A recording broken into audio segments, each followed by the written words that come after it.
বলে থাকেন যে জীবনে সময়ের পূর্বে এবং ভাগ্যের থেকে বেশি কিছুই পাওয়া যায় না। এটা যার যার নিজের বক্তব্য। আমি বলবো এই সময় আসলে কি? এই সময় হলো যাতে যুগ যুগান্তর নিহিত আছে, যার মধ্যে দিন আছে, মাস আছে, বছর আছে, ঠিক কিনা? বাস্তবে আপনার কাছে সময় কতটা আছে যা আপনি সদ্ব্যবহার করতে পারেন? তখন থেকে আছে যখন থেকে আপনি নিজেকে বুঝতে শুরু করেন। ততক্ষণ আছে যতক্ষণ না আপনি এই সংসার ছেড়ে চলে যাচ্ছেন। শুধু এটুকু সময় আছে আপনার কাছে।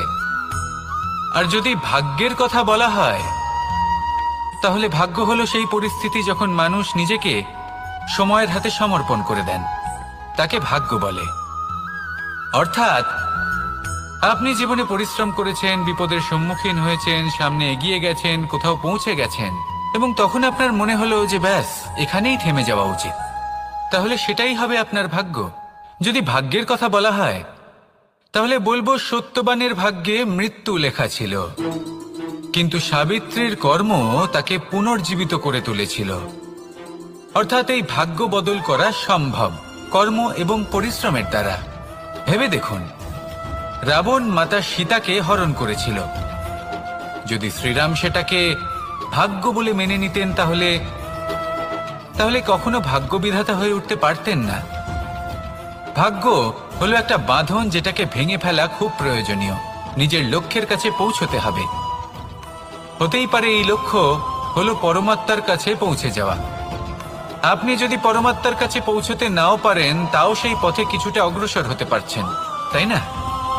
তাহলে ভাগ্যের এই বাঁধন ভেঙে ফেলুন, নিজের কর্মের দ্বারা নিজের প্রারব্ধ গড়ে তুলুন এবং আমার সাথে ভালোবেসে বলুন, রাধা রাধা। মানুষের একটি সমস্যা আছে যে মানুষ সাফল্যকে মাপতে থাকেন, লক্ষ্যপ্রাপ্তিকে মাপতে থাকেন এবং তার তুলনা করতে থাকেন যে ও এত কিছু পেল আর আমি পেলাম না। ওর কাছে এত কিছু আছে কিন্তু আমার কাছে নেই। এই তুলনা করার জন্য ওনারা দুঃখী হয়ে পড়েন, নিরাশ হয়ে পড়েন। তাই আমি একটা প্রশ্ন করছি যে এটা কি উচিত? এই সংসারে আপনি কি নিয়ে তুলনা করবেন, যেখানে সূর্যদেব চন্দ্রমা দুজনেই আছেন, দুজনেই হলেন বিশেষ, দুজনেই নিজ নিজ সময়ে উদিত হন। এদের মধ্যে একজন না থাকলে তাহলে আমাদের জীবন কঠিন হয়ে পড়বে।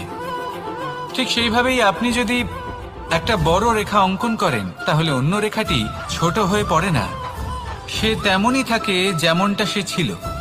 আপনার অস্তিত্ব কখনো ছোট বা বড় হতে পারে না। শুধু তুলনা করার জন্য আপনার এটা মনে হতে পারে। যদি আপনি যুদ্ধ করতে চান, আপনার তলোয়ারের প্রয়োজন পড়বে। যদি বস্ত্র তৈরি করতে চান, এত বড় তলোয়ার দিয়ে কিছুই হবে না, তখন প্রয়োজন পড়বে একটা ছোট্ট সূচের। তাই তুলনা করবেন না, না নিজেকে ছোট মনে করবেন, না অন্য কাউকে। সবার সাথে সহযোগিতা করুন, আর যদি তুলনা করতেই হয় নিজের সাথে করুন, যে কাল আমি কেমন ব্যক্তি ছিলাম, আজ কি তার থেকে শ্রেষ্ঠ হয়ে উঠতে পেরেছি। ভেবে দেখুন ভবিষ্যতে গিয়ে আপনি কতটা শ্রেষ্ঠ ব্যক্তি হতে পারেন। আসুন আমার সাথে ভালোবেসে বলুন, রাধা রাধা। বস্ত্র আমাদের সকলের প্রিয়, এটা আমাদের জীবনযাপনের জন্য প্রয়োজনীয়। আমরা সবসময় চেষ্টা করি সেই বস্ত্র পরতে যা পরলে আমাদের দেখতে ভালো লাগে।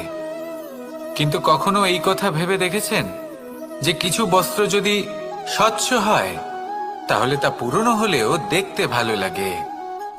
ঠিক তেমনি যেমন কোনো খাবার যদি মশলাদার না হয়, অত্যন্ত সুস্বাদু নাও হয়, কিন্তু যদি তা গরম হয়, টাটকা হয়, তাহলে খেতে ভালোই লাগে।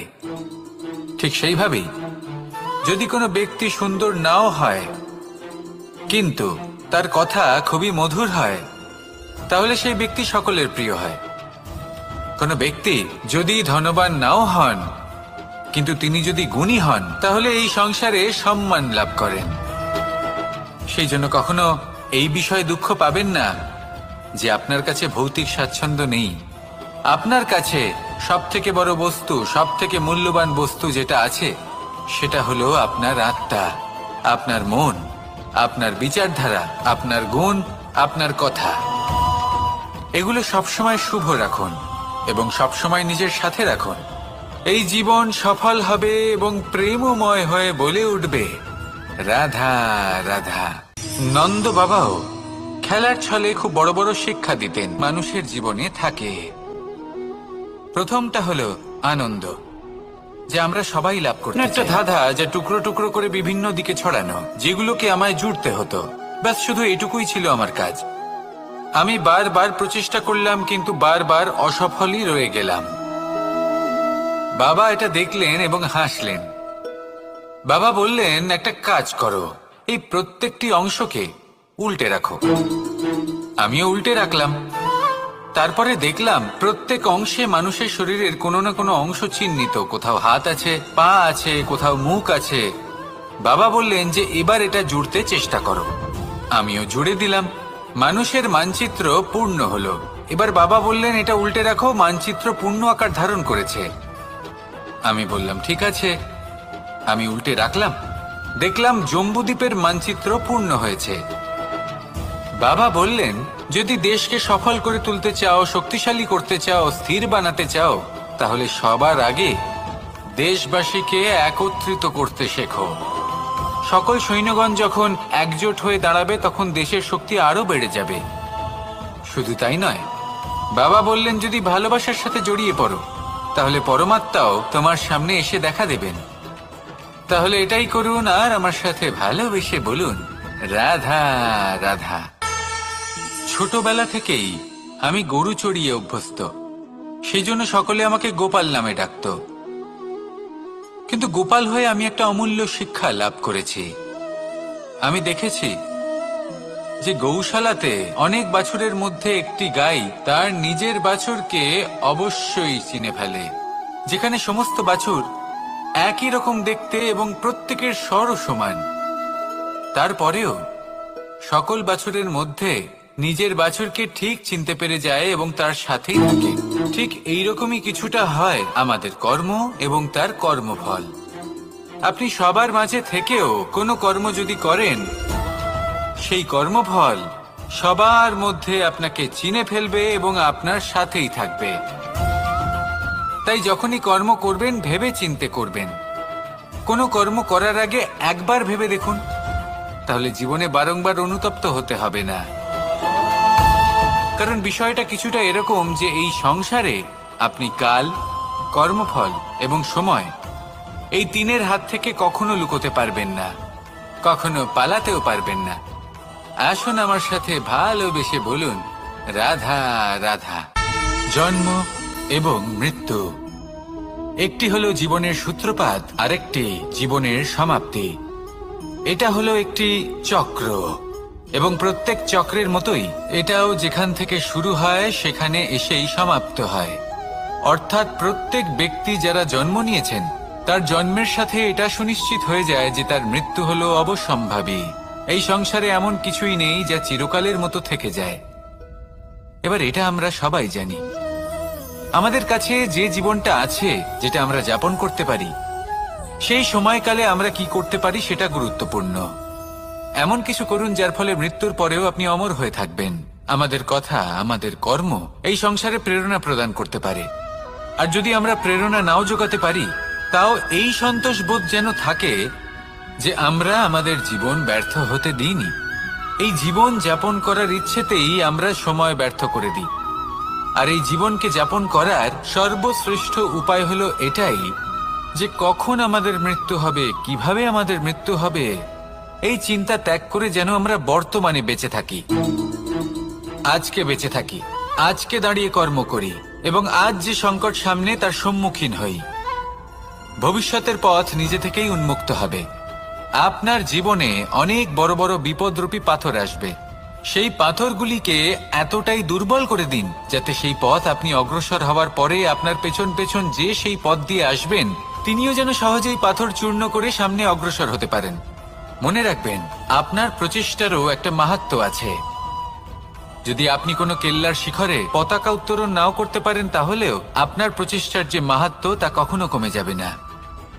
সেই জন্য প্রচেষ্টা করতে থাকুন আর আমার সাথে ভালোবেসে বলুন, রাধা রাধা। মানুষ সবসময় চায় যে তার জীবনে যেন কখনো কোনো সমস্যাই না আসে। সে চায় তার জীবন যেন শুধুমাত্র শান্তি এবং সুখের দ্বারা পূর্ণ থাকে। কিন্তু এই চাহিদা অনুচিত কিছু নয়। আমরা সবাই এটাই চাই যে জীবনে সুখ থাক, শান্তি থাক। কিন্তু এই কথা সবসময় মনে রাখবেন, যে সূর্য উদিত হন সংসারকে প্রকাশমান করেন, দুপুরবেলায় সংসারকে রৌদ্র প্রদান করেন, সন্ধেবেলায় তাকেও অস্ত যেতে হয়। এবার আমাদের জীবন চক্র কিছুটা এরকমই। কোনো কিছুই চিরকাল একরকম থাকে না। কখনো এই নদীকে দেখুন, যা বয়ে চলেছে। এই নদী যা বয়ে চলেছে তার পথেও অনেক বিপদ আসে। বড় বড় পাথরের সম্মুখীন হয়ে তাকেও সামনে এগিয়ে যেতে হয়। একটি পুকুর যা চারদিক থেকে ঘেরা, তার জীবনে কিন্তু কোনো সমস্যা নেই। কিন্তু এই সংসারে পুকুরের পুজো করা হয় না, পুজো করা হয় নদীকে। মনে রাখবেন, সমস্যার ঊর্ধ্বে তিনি উঠতে পারেন যিনি সমাধি লাভ করেছেন, যিনি এই সংসারেই নেই। যিনি এই সংসারে আছেন এবং জীবিত আছেন, তার জীবনের সমস্যা হলো শ্বাসবায়ুর মতোই গুরুত্বপূর্ণ। আসুন আমার সাথে ভালোবেসে বলুন, রাধা রাধা। বন হলো আমাদের সবারই প্রিয়। সেখানকার সৌন্দর্য, শান্তি, সেখানকার পরিবেশ আমাদের সকলের ভালো লাগে। এবং সেখান থেকে আমরা কাঠ পাই, যা সংসারে আমাদের জীবনে আমাদের খুব সহায়ক হয়ে ওঠে। এর দ্বারা আমরা অনেক কিছুই প্রাপ্ত করতে পারি। অনেক বাদ্যযন্ত্র আমরা লাভ করতে পারি। এর অনেকভাবে প্রয়োগ সম্ভব।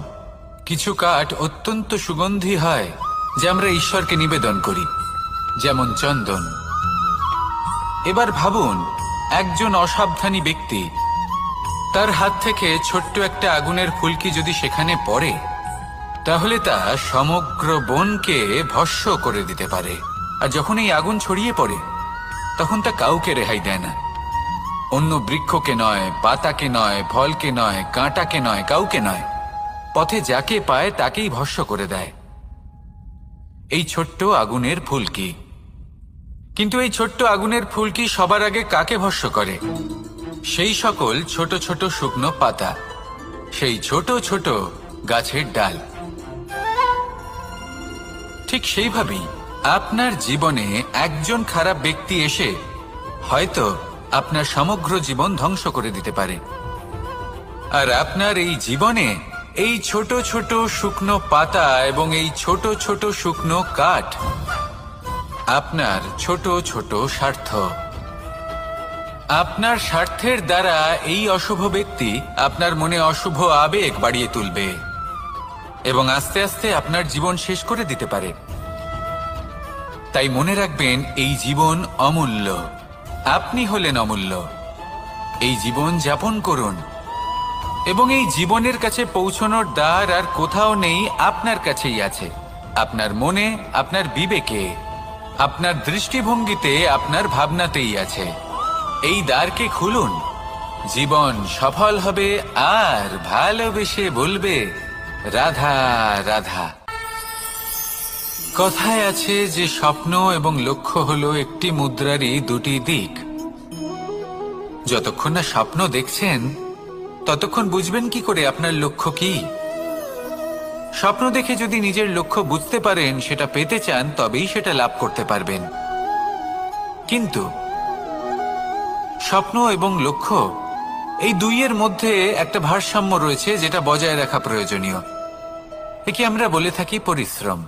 দেখুন, যদি আপনি স্বপ্ন দেখতে চান, তাহলে পরিশ্রম ত্যাগ করে নিদ্রা লাভ প্রয়োজন। কিন্তু যদি আপনি লক্ষ্য লাভ করতে চান, তাহলে আপনাকে নিদ্রা ত্যাগ করে পরিশ্রম করতে হবে। তাই আলস্য ত্যাগ করুন এবং সিদ্ধান্ত নিন যে আপনি কি চান। আপনার জীবনের এই তুলাদণ্ডে স্বপ্নের পাল্লা ভারী হওয়া প্রয়োজন নাকি লক্ষ্যের? আমার মতে এই দুইয়ের মধ্যে যদি ভারসাম্য বজায় রাখেন, তবে পথ নিজে থেকেই সামনে আসবে। শুধু সেই পথে অগ্রসর হতে থাকুন এবং আমার সাথে ভালোবেসে বলুন, রাধা রাধা। আমরা সবাই জীবনে সুখ লাভ করতে চাই। শুধু জীবনে কেন, জীবনের পরেও আমরা সুখ লাভ করতে চাই। আমরা সকলে স্বর্গের কামনা করি। কিন্তু খুব সহজ একটা কথা, যদি আপনি স্বর্গলাভ করতে চান তাহলে প্রথমে মৃত্যু লাভ করতে হবে। আপনি যদি প্রাণই না দেন তাহলে আপনি স্বর্গলাভ কিভাবে করবেন, তাই না? শুধু এই ছোট্ট একটা বিষয় দ্বারা আমরা জীবনে অনেক কিছুই শিখতে পারি। যদি আপনার কোনো লক্ষ্য থাকে, কোনো মনোবাঞ্ছিত স্থান থাকে, কোনো বড় কাজ আপনি করতে চান, তাহলে সেই সবই হবে।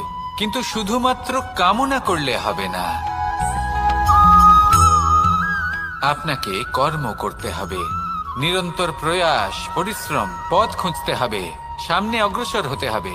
কখনো অসফল হলে তার কারণ খুঁজতে হবে, বিপদের সম্মুখীন হতে হবে, অন্তর থেকে নিজের শক্তি বাড়িয়ে তুলতে হবে। তবেই আপনি নিজের লক্ষ্য লাভ করতে পারবেন, মনোবাঞ্ছিত স্থান পাবেন। মহান নদী গঙ্গা একটি বিন্দু দ্বারা শুরু হয়, ধীরে ধীরে অগ্রসর হয়। কোনো পাথরে ধাক্কা খেলেও সে থামে না, বরং এগোতেই থাকে। তারপরেই সে মহান নদী গঙ্গা হয়ে উঠতে পারে। পরিশ্রম করুন, লক্ষ্য লাভ করুন, আর আমার সাথে ভালোবেসে বলুন, রাধা রাধা। এই সংসারে 3 ধরনের আবেগ অত্যন্ত গুরুত্বপূর্ণ, যা প্রত্যেক মানুষের জীবনে থাকে। প্রথমটা হলো আনন্দ, যা আমরা সবাই লাভ করতে চাই। দ্বিতীয় হলো ক্রোধ, এটা তখনই আসে যখন আমরা আমাদের উপর নিয়ন্ত্রণ হারাই বা কোনো পরিস্থিতি আমাদের প্রতিকূল হয়ে থাকে। তৃতীয় হলো দুঃখ, এই দুঃখ তখনই আসে যখন কোনো একটা পরিস্থিতি আমাদের মনের মতো হয় না, বা আমাদের প্রিয়জন আমাদের বুঝতে পারেন না, আমরা অমূল্য কিছু হারিয়ে ফেলি, তখন এই দুঃখ আমাদের হৃদয়ে আশ্রয় নেয়। এই 3 আবেগ হলো এমন যে আমাদের জীবনে আসতে এবং যেতে থাকবে। কিন্তু এই 3টি আবেগের বিষয়ে কোন কথাটা মনে রাখতে হবে সেটা শুনুন।